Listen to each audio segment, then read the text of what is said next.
You're caring for your loved one, but who's caring for you? Let's talk about it in today's episode.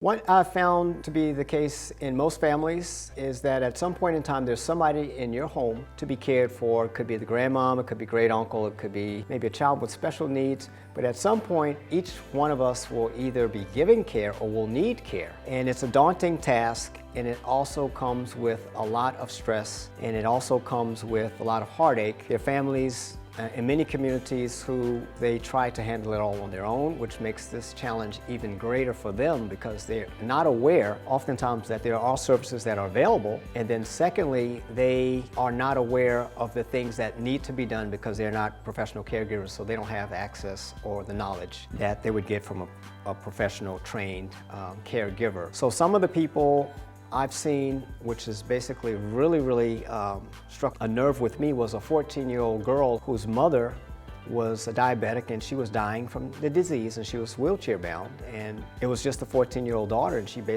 dropped out of high school and she's coming home and not going to school. She's just taking care of her mother all day and she doesn't really know what to do. She's not a healthcare professional, so she's managing as well as she can. But they had another problem because the mother was divorced. They were living in squalor. The home was absolutely filthy, and they had a guard dog, which was a large German Shepherd, and the dog was having run of the house. He was defecating all throughout the house. This is a situation where this family is in one crisis and they're also creating another crisis, and they're not aware. I've seen that in more than one case where there's a family member who's doing the best that they can with the resources that they are aware of or the resources that they have, and they're really being challenged and in some cases traumatized. They're overwhelmed with trying to do the best that they can to care. And the last thing that actually gets done is the cleaning. The home actually doesn't get done. So when the person feels overwhelmed, things just fall off the radar. Sometimes there's dementia that comes into our families, and sometimes there are other diseases that will impair a person's judgment, impair their sensibilities. This becomes a level of stress for a person who's a family member who's doing the best that they know how, but they don't have any training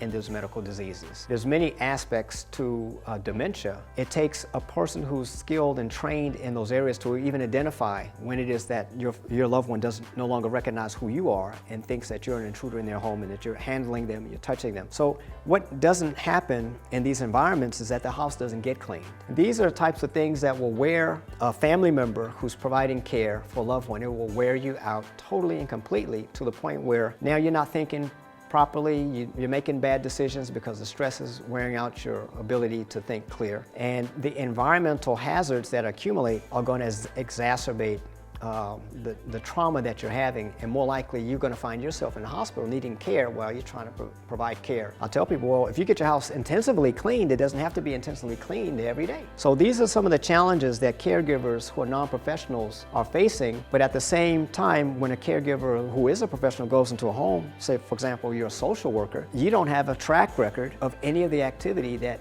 preceded your coming to that home. So if there's hoarding activities going on and they had exterminations come in the past, you don't have any record of that. So when you're walking into that environment, you have a lot to consider. So caregivers have to be mindful that they are vulnerable to be a stroke candidate if they're caring for a loved one and the house is not being cleaned, because you're accumulating toxins, you're accumulating dust particles, and if they don't get addressed, they're going to show up somewhere in your health because they're showing up in your body. They're going to be in your lungs, it's going to be in your blood, it's going to be in your nose. And so these are some of the issues that caregivers have when they're trying to care for a loved one. So if you're in this kind of situation and you're not the only one, here's the thing to think about. There's a service that's available, we provide it. Reach out to us and let us know that you need the service, you need an inspection. We'll show up pronto to take care of you, to keep you safe and keep your family safe.